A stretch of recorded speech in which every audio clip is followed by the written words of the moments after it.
Okay, today we got something pretty cool to look at. This is a bug unlike any other in my collection. As you can probably see from the box, this is going to be a GHD key. GHD is Japanese. They're very high quality and priced to match. And you can see this is the model GD105. I could not find a lot of information about this particular key. The only reference I really found at all was just one article from a GHD Mark II, which was listed as an optic sense bug. So what makes this so special is it has no contacts. And it's a double lever bug. So let's get this wire out of the way, and let's get the packaging out of the way. All right, let's take a look at what we've got here. You can see this is a GHD key as labeled on the front. On the underside, we've got a little bit of electronics and another label that says the model number, GD105. I don't know what the RK5102 means, but I do see what looks to be a handwritten serial number on there. It looks like number 166. So I'm guessing not a lot of these were made based on the minuscule amount of information I could find about them, which was virtually nothing. I didn't even see, that these were in a lot of collections. So let's go ahead and we're going to need to power this bug up. So as you can see from the top here, these are not contacts. These are actually optical relays. And it's got one for the DAS and another one up here for the DITs.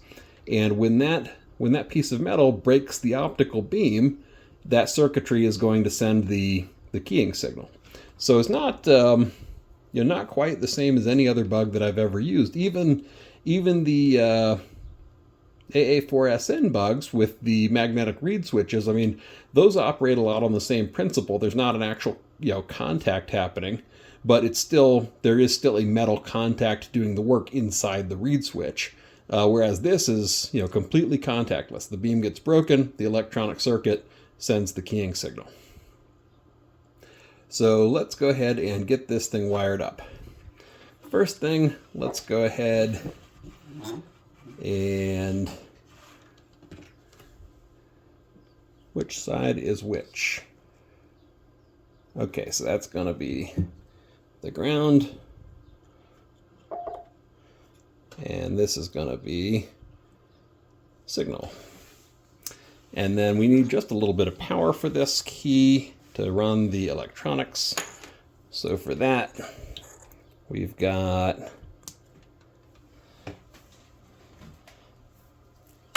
and I've just grabbed a battery.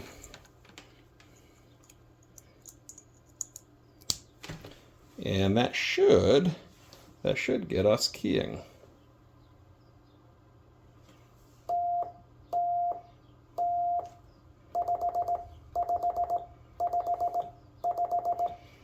That's pretty smooth. I will tell you, I pulled this key out of the box and I played with it a little bit already, and I discovered I have a bad habit. On a typical bug like a vibroplex, it's technically only one mechanism. You've got your DITs going one way, and then the DAS, even though the lever is a separate piece, it's on this pivot, it's still the same thing. So you can only go one way at a time. You cannot be sending DITs and DAS on a regular single lever bug. Whereas on a double lever key, you can.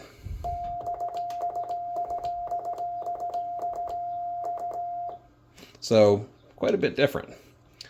I also just noticed it seemed like the DIT side didn't really run that long. Let's see how long it runs.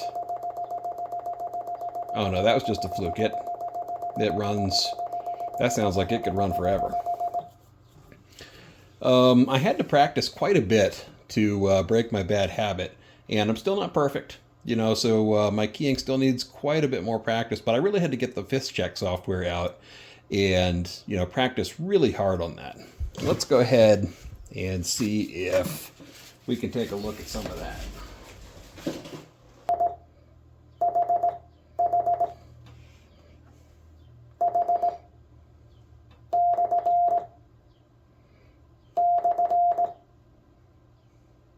Okay.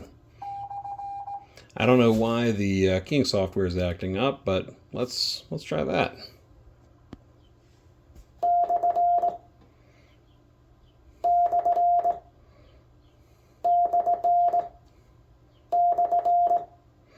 Let's get a C. Yeah, see, I still need quite a bit of practice with that. That sounds like N, N, N, N.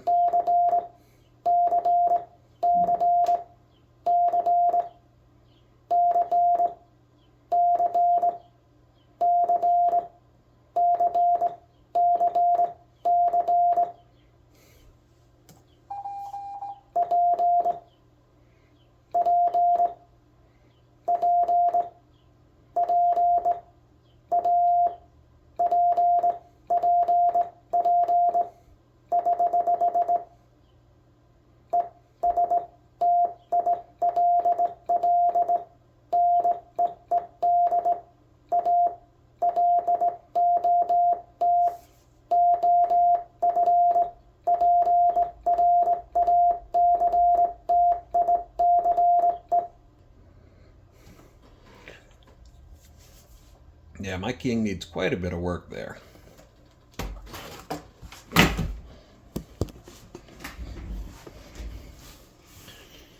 yeah, it's a really smooth bug. It looks good on the scope when I pulled the scope out on it. Most of the flaws in this bug is operator error. I need quite a bit of practice to make this, any bit of good at all. Let me show you how to adjust it. So this doesn't quite adjust like a normal bug because it's got those optical contacts. So let me go ahead and change the camera view here. Okay, so each one of these contacts can loosen. So what I'm going to do is I'm going to really tighten this down so that it's harder to move. And I'm going to go ahead and pull that out. And I'm going to just gently tap this in until it just barely triggers.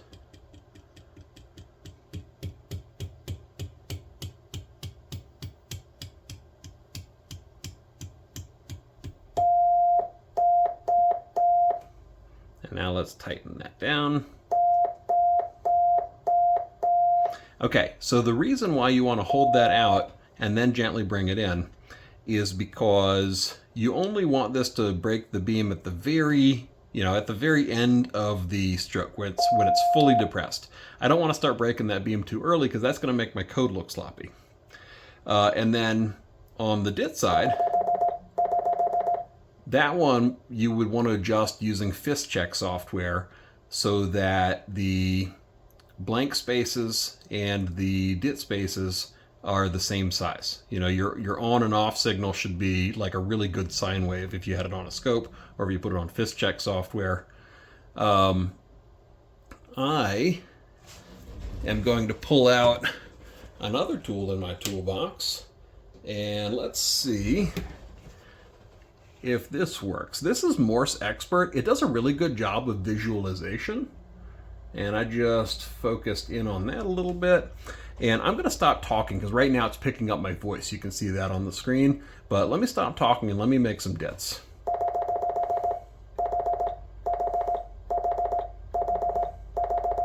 So you can see how each one of those is coming across, and you can see that the spaces and the DITs are about the same there. So now I'm going to go ahead and loosen this up. And I need a tool for that because I've got it really tight because I never wanted to move this to move again.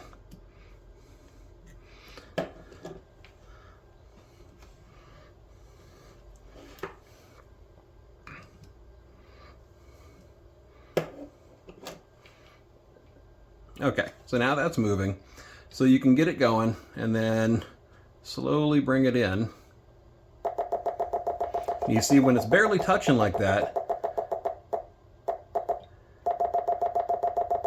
you can see on the screen where it's just going, chirp, chirp, chirp, chirp, chirp, and there's, the spacing in between them looks bad. So if I move it in just a touch more, still chirping a little bit, move it in just a touch more, and now you get that nice even spacing going across there.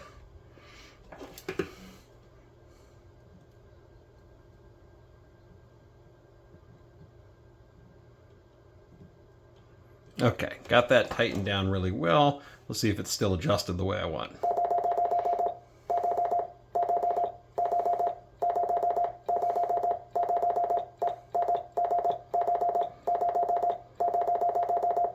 Okay, so that looks really good.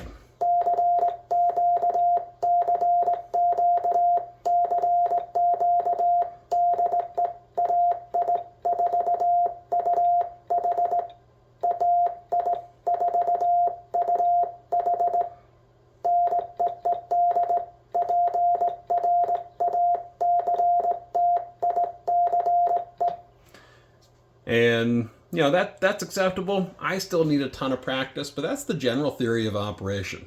Now, you can also, let me put that away. You can also, if we get down in here a little bit more, you can also move, you know, the contacts in and out, just like you normally would be able to. So it's got the DIT stop adjustment, it's got the DIT tension adjustment, and it's got the you know, the rest, the stop position. And of course, same thing in the back. You know, same thing as we're normally used to. It's got the damper in the back, and you want it just barely resting on the damper. Same thing you can see on the DOS side. It's got a tension and a stop adjustment. This is a really well built key. I mean, you can just see the quality that screams off of this thing. This might be my new daily driver. You also notice the pendulum arm on here is really quite a thin arm. When I first opened it up, I was like, oh, that chancy little thing, that's not going to account for anything. But it actually is super sturdy. It's really well made. You know, there's, if you look at it sideways, there's no droop whatsoever at all. You know, this is perfectly engineered. It's that high quality Japanese construction. You can also, you know, this bug is really well adjustable. You can see the weight on this thing. The weight's not particularly large at all. If I move that all the way up, I'm getting about 35 words a minute there. That's faster than I'm really comfortable with, but I'll give it a try.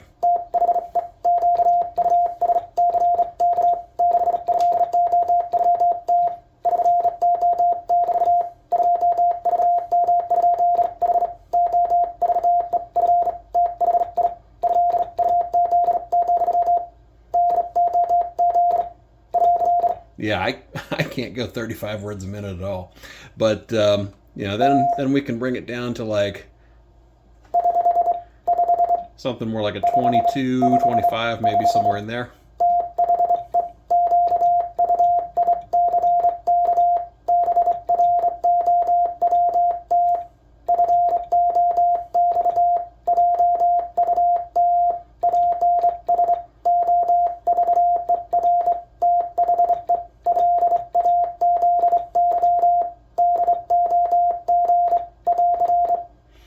And we can also get this all the way down. You know, this is maybe going to be, that's like a solid,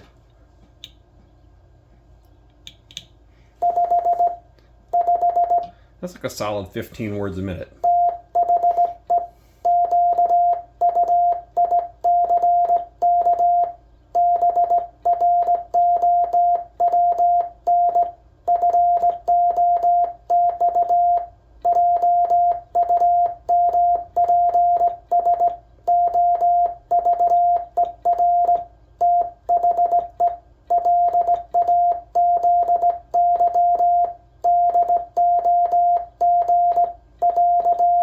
Did y'all see my bad habit in there? Did you hear that? where I wasn't quite done, sending a DIT before I started pulling the DA or vice versa. That's a habit I'm really going to have to get used to, using these two keys independently and not having a single lever on there. But again, fantastic key, awesome construction. The adjustments are flawless. There's absolutely no scratch whatsoever. This will send a perfect sine wave because these optical contacts, I mean, they're either on or they're off. There's no barely touching like on a regular, physical metal contact. Again, this might be my daily driver. I definitely want to keep this out for a while. Just, if nothing else, I think breaking that habit, of relying on the single lever to keep me only sending a DIT or a DA and not both at once, I think that's a really good thing. I think that's going to apply, across all sorts of different keys. And, I want to be a better operator. I want to send the cleanest possible code that I can, because that's what we do, right? It's not super enjoyable to send or receive, with somebody who's not keying so well. Of course, patience is also super important. We want to be good operators, especially if someone's new and learning. I'm sure there's been plenty of people who've been plenty patient with me as I've gotten used to this. Not the least of which was Matt, K1SP down in Texas. Matt held up like a 20 or a 30-minute conversation with me until the band finally gave out, just because I said, hey, I need practice with this bug. And, there he was. Matt's a stand-up person. Anyway, I think that's about all I can say about this key. So it's really not a common bug. I mean, I know it's not one of a kind, but I really haven't been able to find any. If you have a GHD GD105 or any GHD key with optical contacts, I would love to hear about it in the comments or send me a note. Maybe we can get some more pictures and some video and put some information out there that's otherwise missing. So until next time, thank you everybody, and